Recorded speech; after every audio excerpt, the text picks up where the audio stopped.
ಚಿಂತಾಮಣಿ ತಾಲೂಕಿನ ಛಲವಾದಿ ಸಮುದಾಯದ ಪರವಾಗಿ ನಮ್ಮೆಲ್ಲರಿಗೂ ಮುಕ್ತ ಆಹ್ವಾನವನ್ನು ನೀಡಿದ್ದೀವಿ. ಅದರಂತೆ ತಾವು ಈ ಪತ್ರಿಕಾಗೋಷ್ಠಿಗೆ ಆಗಮಿಸಿದ್ದೀರಾ. ಇಲ್ಲಿ ನಾವು ಏನು ಸಮಾಜದ ಮುಖಂಡರೆಲ್ಲ ಸಮಾಜದ ಛಲವಾದಿ ಸಮಾಜದಲ್ಲಿ ಕೆಲಸ ನಿರ್ವಹಿಸ್ತಾ ಇರ್ತಕ್ಕಂಥ ಅಧ್ಯಕ್ಷರು ಪದಾಧಿಕಾರಿಗಳು ಏನೇನಿದ್ದಾರೆ ಅವ್ರ ಜೊತೆಯಾಗಿ ನಾವು ಕೂಡ ಮಾಜಿ ತಾಲೂಕು ಪಂಚಾಯತ್ ಸದಸ್ಯರು, ನಗರಸಭೆ ಸದಸ್ಯರು, ಎಲ್ಲ ಗ್ರಾಮ ಪಂಚಾಯತ್ ಅಧ್ಯಕ್ಷರುಗಳು ಸದಸ್ಯರುಗಳು ಎಲ್ಲ ಕೂಡ ಇಲ್ಲಿ ಸೇರ್ಕೊಂಡಿದ್ದೀವಿ. ಅಂತಂದರೆ ಈಗ ಕರ್ನಾಟಕ ಸರ್ಕಾರದಲ್ಲಿ ಮೊದಲಿಂದ ಕೂಡ ಸರ್ಕಾರದ ವತಿಯಿಂದ ಪರಿಶಿಷ್ಟ ಜಾತಿ ಮತ್ತು ಪರಿಶಿಷ್ಟ ವರ್ಗದವರಿಗೆ 18% ಸರ್ಕಾರದಿಂದ ಮೀಸಲಾತಿ ಕೊಡ್ತಾ ಇದ್ವಿ. ಅದರಲ್ಲಿ ಸರಿಸುಮಾರು 101 ಜಾತಿಗಳು, ಅದರ ಉಪಜಾತಿಗಳು ಆ ಪ್ರತಿಫಲವನ್ನು ಪಡೀತಾ ಇತ್ತು.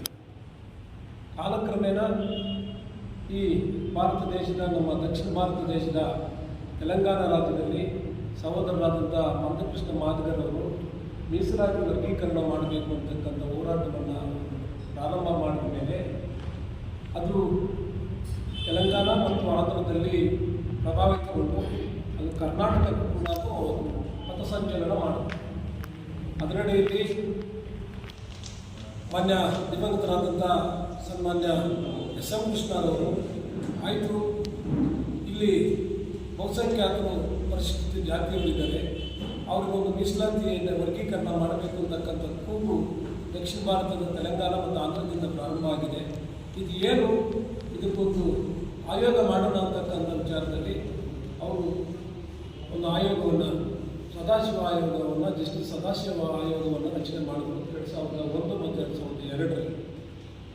ಆ ಆಯೋಗ ಇಡೀ ರಾಜ್ಯದಲ್ಲಿ ಸಂಚಾರ ಮಾಡಿ ಪ್ರತಿಯೊಂದು ಜಿಲ್ಲೆಯಲ್ಲಿ ಕೂಡ ಜಾತಿ ವರ್ಗೀಕರಣ ಯಾವ ರೀತಿ ಮಾಡಬೇಕು, ಯಾವ ಜಾತಿ ಎಷ್ಟೆಷ್ಟಿದ್ದಾರೆ, ಯಾವ ಜಿಲ್ಲೆಯಲ್ಲಿ ಯಾವ ಜಾತಿಯಲ್ಲಿ ಹೆಚ್ಚಿನ ಸಂಖ್ಯೆಯಲ್ಲಿದ್ದಾರೆ ಅಂತಕ್ಕಂಥ ಸಮೀಕ್ಷೆಯನ್ನು ಕೈಗೊಂಡಾಗ ಕೆಲವು ಗೊಂದಲಗಳು ರಾಜ್ಯಾದ್ಯಂತ ಕಂಡುಬಂತು. ಕಾರಣ, ಈ ಕರ್ನಾಟಕ ರಾಜ್ಯವನ್ನು ನಾವು 4 ಭಾಗಗಳಾಗಿ, ರೆವಿನ್ಯೂ ಭಾಗಗಳಾಗಿ ವಿಂಗಡಣೆ ಮಾಡಿದ್ದೀವಿ. ಒಂದೊಂದು ರೆವಿನ್ಯೂ ಭಾಗದಲ್ಲಿ ಕೂಡ ನಮ್ಮ ಜಾತಿ, ನಮ್ಮ ಸಹೋದರರ ಜಾತಿ, ಜಾತಿ ಮತ್ತು ನಮ್ಮ ಒಳ್ಳೆಯ ಜಾತಿ ಒಂದೊಂದು ರೆವಿನ್ಯೂ ಡಿವಿಷನ್ನಲ್ಲಿ ಒಂದೊಂದು ರೀತಿಯಲ್ಲಿ ಗುರುತಿಸ್ಕೊಂಡಿದೆ. ಉದಾಹರಣೆಗೆ ಉತ್ತರ ಕರ್ನಾಟಕದಲ್ಲಿ ಛಲವಾದಿಗಳಂದರೆ ನಾವಾಗಿದ್ದೀವಿ, ಒಳ್ಳೆಯರಾಗಿದ್ದೀವಿ. ಮಾದಿಗರಂದರೆ ನಮ್ಮ ಸಹೋದರ ಜಾತಿ ಮಾದಿಗರಾಗಿದ್ದೀವಿ. ಇನ್ನು ಓಲ್ಡ್ ಮೈಸೂರು ಏರಿಯಾ ಅಂದರೆ ತುಮಕೂರು, ಕೋಲಾರ, ಚಿಕ್ಕಬಳ್ಳಾಪುರ, ಬೆಂಗಳೂರು ಗ್ರಾಮಾಂತರ, ಬೆಂಗಳೂರು ನಗರ, ಚಿತ್ರದುರ್ಗ ಕೆಲವು ಭಾಗಗಳು ಈ ಕಡೆ ಎಡಿ ಆಗಿದ್ದಾರೆ, ಏಕಾಗಿದೆ ಅಂದರೆ ಆದಿ ಕರ್ನಾಟಕ ಪಾರ್ಲಿದ್ರಾವಿಡ.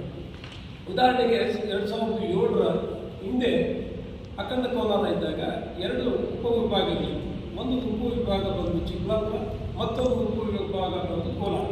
ಈ ಭಾಗದಲ್ಲಿ ನಮ್ಮ ಚಿಕ್ಕಬಳ್ಳಾಪುರ ಉಪವಿಭಾಗದಲ್ಲಿ ಆದಿ ಕರ್ನಾಟಕ ಅಂತಂದರೆ ನಮ್ಮ ಸಹೋದರ ಜಾತಿಯಾದಂಥ ಮಾದಿಗರಾಗಿದ್ದರು, ಆದಿ ದ್ರಾವಿಡ ಅಂತಂದರೆ ನಮ್ಮ ಜಾತಿಯಾದಂಥ ಒಳ್ಳೆಯರಾಗಿದ್ದರು.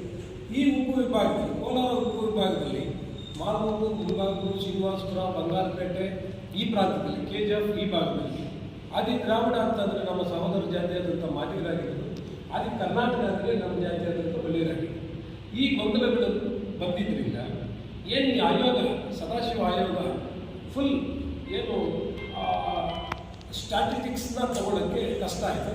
ಆದರೂ ಕೂಡ ಯಾವುದೋ ಒಂದು ರೀತಿಯಲ್ಲಿ ಒಂದು ಆಯೋಗ ಅಥವಾ ಒಂದು ವರದಿಯನ್ನು ಸರ್ಕಾರಕ್ಕೆ ಒಪ್ಪಿಸಿದ್ದು ಆಯಿತು. ಅದು ಚರ್ಚೆಗಳು ಬಂತು.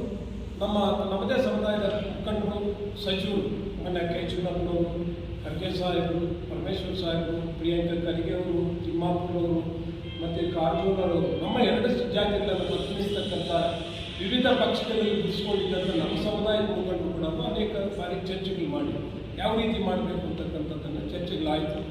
ಮತ್ತು ನಮ್ಮ ಸಹೋದರ ಜಾತಿಗಳು ಕೂಡ ಅದಕ್ಕೆ ಮಾದಿಗ ದಂಡರ ಅಂತ ಕಟ್ಟಿಕೊಂಡು ಕರ್ನಾಟಕ ರಾಜ್ಯದಲ್ಲಿ ಕೂಡ ಅವರು ಪ್ರಭಾವಿತರಾಗಿ, ಮಂದಕೃಷ್ಣ ಮಾದಿಗರವನ್ನ ಪ್ರಭಾವಿತರಾಗಿ ಅವರು ಕೂಡ ಅಲ್ಲಿ ಹೋರಾಟಗಳು ಮಾಡಿ ನಮ್ಮದೇ ಜನಸಂಖ್ಯೆ ಜಾಸ್ತಿ ಇದೆ, ನಮ್ಮ ಜನಸಂಖ್ಯೆಗೆ ಅನುಗುಣವಾಗಿ ನಾವು ಮೀಸಲಾತಿ ಕೊಡಬೇಕು ಅಂತಕ್ಕಂಥ ಹೋರಾಟಗಳು ಅವರು ಪ್ರಾರಂಭ ಮಾಡಿ. ಅದರಂತೆ ನಮ್ಮ ಛಲವಾದಿ ಸಮುದಾಯದವರು ಕೂಡ ನಾವು ಜಾಸ್ತಿ ಇದ್ದೀವಿ, ನಮ್ಮ ಸಮುದಾಯಕ್ಕೂ ಕೂಡ ಮೀಸಲಾತಿ ಜಾಸ್ತಿ ಕೊಡಬೇಕು ಅಂತಕ್ಕಂಥ ಒಂದು ಯಥೇಚ್ಛವಾದಂಥ ಕೂಗು ಬಂತು. ಅದರಂತೆ ಘನ ಸರ್ಕಾರ ಮತ್ತೆ ಒಂದು ಜಸ್ಟಿಸ್ ನಾಗಮೋಹನ್ ದಾಸ್ ಅವರನ್ನು ಒಂದು ಆಯೋಗದ ಅಧ್ಯಕ್ಷರನ್ನಾಗಿ ಮಾಡಿ ಇದನ್ನು ನೋಡಿ ಇದನ್ನು ಚರ್ಚೆ ಮಾಡಿ ಒಂದು ಇದು ಕೊಡಿ, ವರದಿ ಕೊಡಿ ಅಂತಕ್ಕಂಥ ವಿಚಾರದಲ್ಲಿ ನಾಗಮೋಹನ್ ದಾಸ್ ಅವ್ರನ್ನ ಮಾಡಿ. ಈಗ ನಾಗಮೋಹನ್ ದಾಸ್ ಅವರು ವರದಿನೂ ಕೊಟ್ಟಿದ್ದಾಯಿತು. ಅದು ನಮ್ಮ ಮಾನ್ಯ ಮುಖ್ಯಮಂತ್ರಿಗಳಾದ ಸಿದ್ದರಾಮಯ್ಯ ಕೈ ಸೇರಿದ ವರದಿ. ಅದೇ ಮತ್ತೆ ಸಂಪುಟ ಸಭೆಯಲ್ಲಿ ಕ್ಯಾಬಿನೆಟ್ ಮೀಟಿಂಗಲ್ಲಿ ಚರ್ಚೆಗೆ ಬಂತು. ಕ್ಯಾಬಿನೆಟ್ ಮೀಟಿಂಗಲ್ಲಿ ಕೂಡ ಅವೈಜ್ಞಾನಿಕವಾಗಿ ಕೂಡಿದೆ, ಈ ಥರ ಆಗಿದೆ ಅಂತಕ್ಕಂಥ ಸಚಿವರು ಅದನ್ನು ಪ್ರಸ್ತಾಪ ಮಾಡಿದ್ರಿಂದ ಮತ್ತೆ ನಮ್ಮ ಸರ್ಕಾರ ಏನು ಮಾಡಿದೆ, ಈಗ ಮತ್ತೊಮ್ಮೆ ಈ ಏಪ್ರಿಲ್ 6ರಿಂದ ರೀಸರ್ವೆ ಮಾಡ್ತಾರೆ. ಪ್ರತಿಯೊಂದು ಹಳ್ಳಿಗೆ ಬಂದು ಈ ಜಾತಿಗಳು ಪ್ರಬಲವಾದ SC-ನಲ್ಲಿ ಪ್ರಬಲವಾದ ಜಾತಿಗಳು ಬಲಿಯ ಮತ್ತು ಮಾತು ಇವರಿಗೆ ಮೀಸಲಾತಿಯಲ್ಲಿ ಅನ್ಯಾಯ ಆಗಬಾರದು ಅಂತಕ್ಕಂಥ ಒಂದೇ ಒಂದು ಉದ್ದೇಶದಿಂದ ಸರ್ಕಾರ ಮತ್ತೆ ರೀಸರ್ವೆಗೆ ಕಳಿಸ್ಕೊಟ್ಟಿದೆ. ಈ ರೀಸರ್ವೆ ಬರ್ತಾರೆ, ಯಾರು ಮಿನಿಸ್ಟರ್ಗಳು ಬರ್ತಾರೋ ಇಲ್ಲ ಯಾರು ರೆವಿನ್ಯೂ ಇಲಾಖೆಯವರು ಬರ್ತಾರೆ, ಯಾವ ಇಲಾಖೆಯವರು ಬರ್ತಾರೆ, ಪ್ರತಿ ಕಾಲೋನಿಗೆ ಪ್ರತಿ ಮನೆ ಹತ್ರ ಬರ್ತಾರೆ. ಬಂದಾಗ ನಾವೇನು ಈಗ ಆದಿದ್ರಾವಿಡ, ಆದಿ ಕರ್ನಾಟಕ, ಚಲವಾದಿ ಮತ್ತೊಂದು ಏನೇ ಅಂತ ನಿಲ್ಲಿಸ್ಕೊಂಡಿದ್ದೀವೋ ಅದರ ಅಡಿಯಲ್ಲಿ ಪಕ್ಕದಲ್ಲಿ ಕಂಪಲ್ಸರಿಯಾಗಿ ನಾವು ಒಲಿಯಲು, ಈಗ ಆದಿ ಕರ್ನಾಟಕ ನಿಮ್ಮ ಕ್ಯಾಸೆಟ್ ಬಂದಿದ್ರು ಪಕ್ಕದಲ್ಲಿ ಒಲಿಯುವುದು ಬರ್ತೀವಿ. ಆದಿ ಕರ್ನಾಟಕ ನಿಮ್ಮ ಕ್ಯಾಸೆಟ್ ಇದುವರೆಗೂ ಬಂದಿದ್ರೆ ಅದರ ಪಕ್ಕದಲ್ಲಿ ಒಲಿಯುವುದು ಬರೆಸ್ತೀವಿ. ಇದರಲ್ಲಿ ಚಲವಾದಿ ಇರುವಂಥ ನಮೂದು ಮಾಡಿಕೊಂಡಿದ್ರೆ ನಿಮ್ಮ ಕ್ಯಾಸೆಟ್ ಬಿಟ್ಟು ಇದುವರೆಗೂ ಆ ಥರ ಬರ್ತಾ ಇದ್ರೆ ಅದ್ರ ಪಕ್ಕದಲ್ಲಿ ನಾವು ಕಡ್ಡಾಯವಾಗಿ ನೀವು ಒಲಿಯುವು ಅಂತ ಬರೆಸ್ಬೇಕು. ಕಾರಣ ಏನಪ್ಪ ಅಂತಂದರೆ ಸ್ಪಷ್ಟವಾದಂಥ ನಿಗ್ರಹವಾದಂಥ ನಮಗೆ ಅಂಕಿಅಂಶ ಗೊತ್ತಿಲ್ಲ ಅಂತಂದರೆ ನಾಳೆ ನಮ್ಮ ಬರ್ತಕ್ಕಂಥ ಜನರೇಷನ್ಗೆ ಅನ್ಯಾಯ ಆಗುತ್ತೆ. ಯಾವ ನಮ್ಮ ಸಹೋದರ ಜಾತಿಗೆ ಅನ್ಯಾಯ ಆಗೋದು ಬೇಡ, ನಮಗೂ ಅನ್ಯಾಯ ಆಗುತ್ತೆ. ಈಗ ಇದುವರೆಗೂ ಅವಿಭಕ್ತ ಕುಟುಂಬದಲ್ಲಿ ಬದುಕ್ತಾ ಇದ್ವಿ. ನಮ್ಮ ಸಹೋದರ ಜಾತಿ ನಾವು ಕೂಡ ಅವಿಭಕ್ತ ಕುಟುಂಬದಲ್ಲಿ ಬದುಕ್ತಾ ಇದ್ವಿ. ನಮ್ಮ ತಂದೆ ಕಾಲದಲ್ಲಿ ಮಕ್ಕಳಿರ್ತಾರಲ್ಲ, ಸುಮಾರು 100 ವರ್ಷಗಳ ಕಾಲ ಒಂದಾಗಿ ಅವಿಭಕ್ತ ಕುಟುಂಬದಲ್ಲಿ ಬದುಕ್ತಾರೆ. ಅನಿವಾರ್ಯ ಅವ್ರು ಬೇರೆ ಹೋಗ್ಬೇಕಾದಾಗ ತಂದೆಗೆ ಏನಿದೆ, ಎಷ್ಟು ಆಸ್ತಿ ಇದೆ, ಅದು ಸಮಪಾಲ ಆಗ್ಬೇಕಲ್ಲ. ಅದು ಆಗ್ಬೇಕಂತಂದ್ರೆ ನಮಗೆ ಈ ಅಂಕಿಅಂಶ ಗೊತ್ತಾಗುತ್ತೆ. ಅದರಿಂದ ತಾವು ದಯವಿಟ್ಟು ಏನು ನಾವು ಮುಖಂಡರು ಇಲ್ಲಿ ನಮ್ಮ ಎಲ್ಲ ಚಲವಾಗಿ ಮುಖಂಡರು ಬಂದಿದ್ದಾರೆ, ಒಲೆಯ ಜಾತಿಯವರೆಲ್ಲ ಮುಖಂಡರು ಬಂದಿದ್ದಾರೆ. ತಾವೆಲ್ಲರೂ ಕೂಡ ನಿಮ್ಮ ಗ್ರಾಮಗಳಲ್ಲಿ ನಿಮ್ಮ ಕೈಗಳಲ್ಲಿ ನೀವು ಏನು ಜಾತಿಗೆ ಇದುವರೆಗೂ ನಮಸ್ಕೊಂಡಿದ್ದೀರೋ ಅದರ ಪಕ್ಕದಲ್ಲಿ ನೀವು ಒಲೆಯ ಅಂತ ನಮೂದು ಮಾಡಿದರೆ ನಮಗೆ ಸ್ಪಷ್ಟವಾದಂಥ ನ್ಯಾಯ ಸಿಗುತ್ತೆ ಅಂತ ದೇವರು ಏಕೈಕ ಉದ್ದೇಶದಿಂದ ಪತ್ರಿಕಾಗೋಷ್ಠಿಯಲ್ಲಿ ಕರೆದಿದ್ರು ಅಷ್ಟೇ. ಇದರಲ್ಲಿ ಯಾರೂ ಖಂಡಿತ ಭಾವಿಸಬಾರ್ದು. ಇದು ಮುಂದುವರಿಯುತ್ತಾ ನಮ್ಮ ಮಂಜುನಾಥ್ ಅವರಾಗಲಿ ನಮ್ಮ ಉಮೇಶ್ ಅವರಾಗಲಿ ಇದೇ ವಿಷಯವನ್ನು ಮುಂದೆ ಮಾತಾಡ್ತಾರೆ. ಮೊದಲನೇದಾಗಿ ಇಲ್ಲಿಗೆ ನಮಗೆ ಈ ಸಭೆಗೆ ಮತ್ತು ಈ ಪ್ರೆಸ್ ಮೀಟ್ಗೆ ಆಗಮಿಸಿದ ಎಲ್ಲ ನನ್ನ ರಕ್ತ ಸಂಬಂಧಿಕರಿಗೆ ಮೊದಲನೇದಾಗಿ ನಾನು ಸ್ವಾಗತವನ್ನು ಕೊಡ್ತೇನೆ. ಎರಡನೇದಾಗಿ ಮಾಧ್ಯಮ ಮಿತ್ರರು, ನನ್ನ ಸಹೋದರರು ಎಲ್ಲರೂ ಆಗಮಿಸಿದ್ದಾರೆ, ಅವರಿಗೂ ಸಹ ನಾನು ಸ್ವಾಗತವನ್ನು ಕೋರ್ತಾ ಈ ವೇದಿಕೆ ಮೇಲೆ ಆಸೀನರಾಗಿರ್ತಕ್ಕಂತಹ ನಮ್ಮ ಸಮುದಾಯದ ನಾಯಕರು ಸೇರಿದ್ದಾರೆ, ಅವ್ರಿಗೂ ಸಹ ನಾನು ಮೊದಲನೇ ಸ್ವಾಗತವನ್ನು ಕೋರ್ತಾ ಇವತ್ತು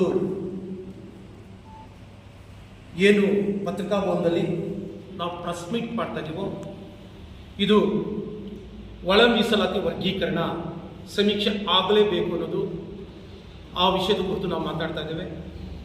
ಹಾಗೆ ಈ ರಾಜ್ಯಕ್ಕೆಲ್ಲನೂ ಒಂದು ಸಂದೇಶವನ್ನು ಕೊಡ್ತಾ ಇದ್ದೇವೆ. ಯಾಕೆಂತಂದರೆ ಬಾಬಾ ಸಾಹೇಬರು 1939 ಸಂವಿಧಾನ ಬರೀತಕ್ಕಂಥ ಸಮಯದಲ್ಲಿ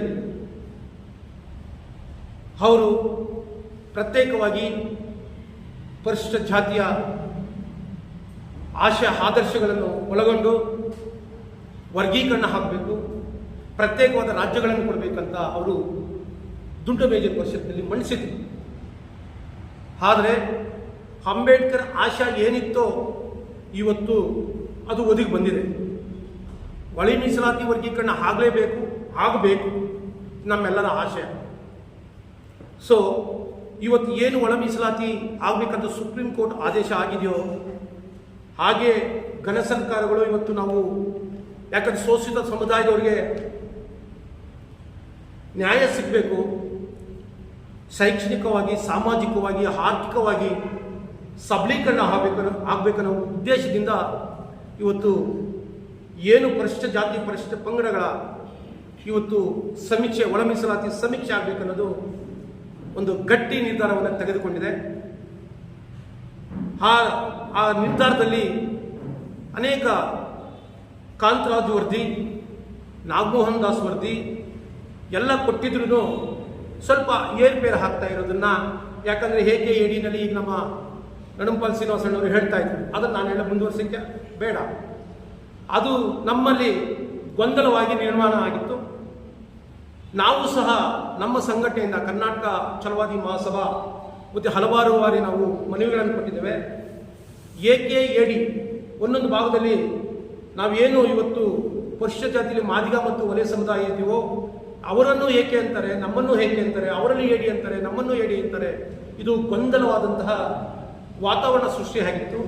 ಇದಕ್ಕೆ ತೆರೆ ಹಾಕಬೇಕಂತ ಇವತ್ತು ಜಸ್ಟಿಸ್ ನಾಗಮೋಹನ್ ದಾಸ್ ಅವರಿಗೆ ಸರ್ಕಾರ ಒಂದು ವಿಶೇಷವಾದಂಥ ಸ್ಥಾನಮಾನವನ್ನು ಕೊಟ್ಟು ಇದು ಶೈಕ್ಷಣಿಕ ಸಮೀಕ್ಷೆ ಮಾಡಿ ವರದಿಯನ್ನು ಕೊಡಬೇಕಂತ ಕೇಂದ್ರ ಸರ್ಕಾರ ಹೇಳಿದೆ. ಅದಕ್ಕೆ ಜಸ್ಟಿಸ್ ನಾಗಮೋಹನ್ ದಾಸ್ ಅವರು ನಮ್ಮ ದಲಿತ ಮುಖಂಡರುಗಳೆಲ್ಲ ಸೇರಿಸಿ ತಮ್ಮ ಅಹವಾಲುಗಳನ್ನು ಈಗಾಗಲೇ 28ನೇ ತಾರೀಕು ಅವರು ಸ್ವೀಕಾರ ಮಾಡಿದ್ದಾರೆ. ಅದೇ ರೀತಿಯಾಗಿ ಇದನ್ನು ಶೈಕ್ಷಣಿಕ ಸಮೀಕ್ಷೆ ಆಗಬೇಕಂತ 40 ದಿವಸಗಳ ಕಾಲ ಅವರು ಗಡುವನ್ನು ಕೇಳಿದ್ದಾರೆ. ಈಗ ಜರೂರಾಗಿ ನಡೀತದೆ.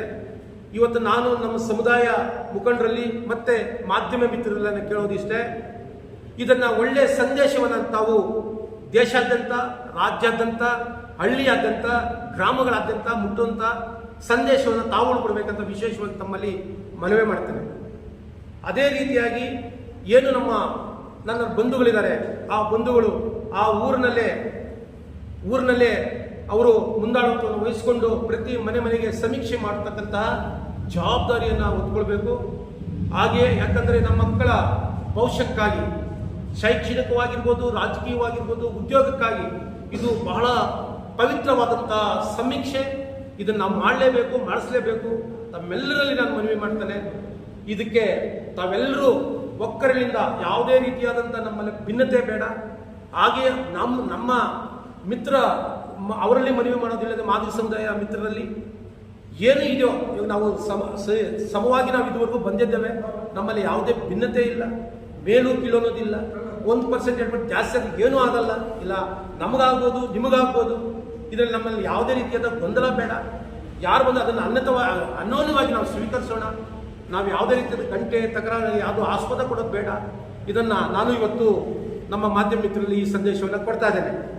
ಹಾಗೆಯೇ ಇವತ್ತು ಏನಿದಾರೋ ನಮ್ಮ ಪ್ರತಿ ತಾಲೂಕು, ಹೋಬಳಿ ಮಟ್ಟ, ರಾಜ್ಯ ಮಟ್ಟದಲ್ಲಿ ನಮ್ಮ ನಾಯಕರಿದ್ದಾರೋ ವಿಶೇಷವಾಗಿ ಅವರು ಒಂದು ತಾಲೂಕು ಮಟ್ಟದಲ್ಲಿ ಪ್ರೆಸ್ ಮೀಟ್ ಮಾಡುವ ಮುಖಾಂತರ ನಮ್ಮ ಜನರಿಗೆ ಅವೇರ್ನೆಸ್ ಮೂಡಿಸುವ ಮುಖಾಂತರ ಪ್ರೆಸ್ ಮೀಟ್ ಕರೆಯೋದಕ್ಕೆ ನಾವು ಈಗಾಗಲೇ ಸಂದೇಶವನ್ನು ಕೊಟ್ಟಿದ್ದೇವೆ. ಅವರು ಮಾಡಲಿಕ್ಕೆ ಪ್ರಯತ್ನ ಮಾಡ್ತಾ ಇದ್ದಾರೆ. ಈಗ 12ನೇ ತಾರೀಕು ಒಳಗಾಗಿ ಯಾವ ತಾಲೂಕುಗಳಲ್ಲಿ ನಾವು ನಮ್ಮ ಮುಖಂಡರಿಗೆ ನಾವು ಸಭೆಯನ್ನು ಕರೆದು ಅದು ಸಮೀಕ್ಷೆ ಮಾಡೋಕ್ಕೆ ಈಗ 6ನೇ ತಾರೀಕು ಏನು ದಿನಾಂಕ ನಿಗದಿ ಮಾಡಿದ್ರೆ ಇಲ್ಲಿಂದ 19 ದಿವಸಗಳ ಕಾಲ ನಿರಂತರವಾಗಿ ಮಾಡ್ತಾರೆ. ಅದನ್ನು ನಾವು ಕಡ್ಡಾಯವಾಗಿ ನಾವೇ ಮುಂದಾಳತ್ವ ತಗೊಂಡು ಅದನ್ನು ಸಮೀಕ್ಷೆ ಮಾಡಲಿಕ್ಕೆ ನಾವು ಪ್ರೋತ್ಸಾಹವನ್ನು ಕೊಡಬೇಕಂತ ತಮ್ಮೆಲ್ಲ ಮುಖಂಡರಲ್ಲಿ ಮನವಿ ಮಾಡ್ತಾ ನನ್ನ 2 ಮಾತುಗಳನ್ನು ಮುಗಿಸ್ತಾ ಇದ್ದೇನೆ.